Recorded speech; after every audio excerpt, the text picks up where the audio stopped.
This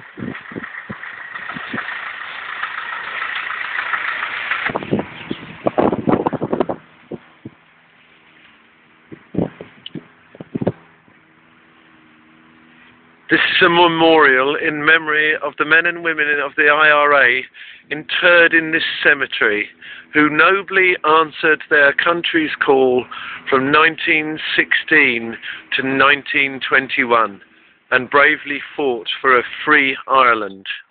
It's also to the memory of their comrades in arms who are interred elsewhere. Let them be remembered with pride. And it was erected by their families and friends for Easter 1987.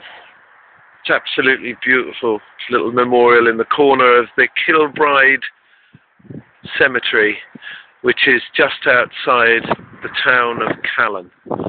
And not very far from here is a mass grave where those people who died in the Callan workhouse, should I say, the biggest building ever attempted at the time in the 1840s.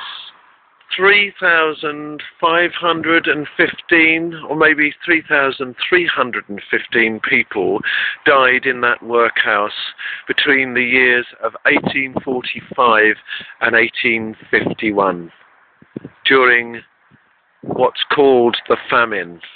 Might be better called the Great Hunger, because there was no reason for anybody to die, as there was plenty of food, but it was being exported to England, and people were stopped from having the food.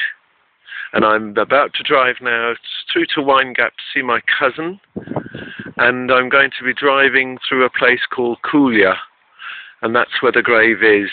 This mass grave where people were literally carted off and buried. No names, just a mass grave. It's shocking to think it happened in those years between 1845 and 1851. It's not that long ago. And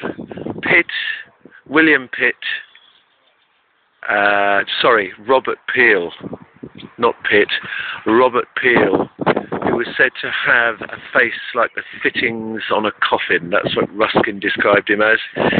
Pitt believed in the idea that Ireland would have to look after itself. Laissez-faire politics. A lot of the revisionist historians try to disclaim this now. But how is it that over 1 million people died in this country during those years? And how is it that another 1 million had to emigrate on the coffin ships to America, to the Hudson River, and also down the east coast of America? That's our history, and I think we have to move on. Yes, we do have to move on, but we can't forget either. There is a strong, strong bond here between lots of people. I've just been talking to a woman in the cemetery, just down there where I'm now, and they have been telling me about their relations on this gravestone here, this memorial stone, Gibbs, and her grandfather made coffins for some of the people who died. So that tells you the story of the people who fought for the IRA between 1916 and 1921. There you go.